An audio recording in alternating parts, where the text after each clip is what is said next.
اعوذ باللہ من الشیطان الرجیم بسم اللہ الرحمن الرحیم۔ صحیح البخاری حدیث کتاب العلم۔ ایک بار حضرت صلی اللہ علیہ وآلہ وسلم لوگوں میں بیٹھے ہوئے ان سے باتیں کر رہے تھے۔ اتنے میں ایک دیہاتی آپ کے پاس آیا اور پوچھنے لگا کہ قیامت کب آئے گی؟ آپ صلی اللہ علیہ وآلہ وسلم اپنی گفتگو میں مصروف رہے۔ بعض لوگ جو مجلس میں تھے کہنے لگے آپ صلی اللہ علیہ وآلہ وسلم نے دیہاتی کی بات سنی لیکن پسند نہیں کی، اور بعض کہنے لگے کہ نہیں بلکہ آپ نے اس کی بات سنی ہی نہیں۔ جب آپ اپنی باتیں پوری کر چکے تو میں سمجھتا ہوں کہ آپ صلی اللہ علیہ وآلہ وسلم نے یوں فرمایا، وہ قیامت کے بارے میں پوچھنے والا کہاں گیا؟ اس دیہاتی نے کہا، حضور میں موجود ہوں۔ آپ صلی اللہ علیہ وآلہ وسلم نے ارشاد فرمایا کہ جب ایمانداری دنیا سے اٹھ جائے تو قیامت قائم ہونے کا انتظار کر۔ اس نے کہا، ایمانداری اٹھنے کا کیا مطلب ہے؟ آپ صلی اللہ علیہ وآلہ وسلم نے فرمایا کہ جب حکومت کے کاروبار نالائق لوگوں کو سونپ دیے جائیں تو قیامت کا انتظار کر۔ حدیث نمبر 60۔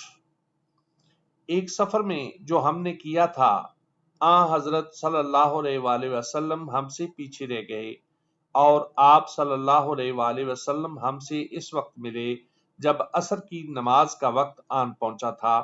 ہم جلدی جلدی وضو کر رہے تھے، پس پاؤں کو خوب دھونے کے بدل ہم یوں ہی ساتھ دھو رہے تھے۔ یہ حال دیکھ کر آپ صلی اللہ علیہ وآلہ وسلم نے بلند آواز سے پکارا، دیکھو ایڑیوں کی خرابی دوزخ سے ہونے والی ہے۔ 2 یا 3 بار آپ صلی اللہ علیہ وآلہ وسلم نے یوں ہی بلند آواز سے فرمایا۔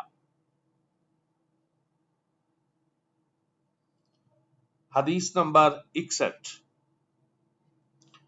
حضرت صلی اللہ علیہ وآلہ وسلم نے فرمایا، درختوں میں ایک درخت ایسا ہے کہ اس کے پتے نہیں جھڑتے، اور مسلمان کی مثال اسی درخت کی سی ہے۔ بتاؤ وہ کون سا درخت ہے؟ یہ سن کر لوگوں کا خیال جنگل کے درختوں کی طرف دوڑا۔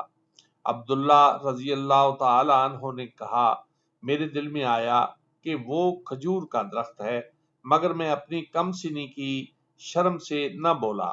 آخر صحابہ نے حضور صلی اللہ علیہ وآلہ وسلم ہی سے پوچھا کہ وہ کون سا درخت ہے؟ آپ نے فرمایا، وہ کھجور کا درخت ہے۔ حدیث نمبر 62۔ ایک مرتبہ آپ صلی اللہ علیہ وآلہ وسلم نے فرمایا، درختوں میں سے ایک درخت ایسا ہے کہ اس کے پتے نہیں جھڑتے، اور مسلمان کی بھی یہی مثال ہے۔ بتلاؤ وہ کون سا درخت ہے؟ یہ سن کر لوگوں کے خیالات جنگل کے درختوں میں۔ عبداللہ نے کہا کہ میرے دل میں آیا کہ بتلا دوں کہ وہ کھجور کا درخت ہے، لیکن وہاں بہت سے بزرگ موجود تھے، اس لیے مجھ کو شرم آئی۔ آخر صحابہ نے عرض کیا، یا رسول اللہ، آپ صلی اللہ علیہ وآلہ وسلم ہی بیان فرما دیجئے۔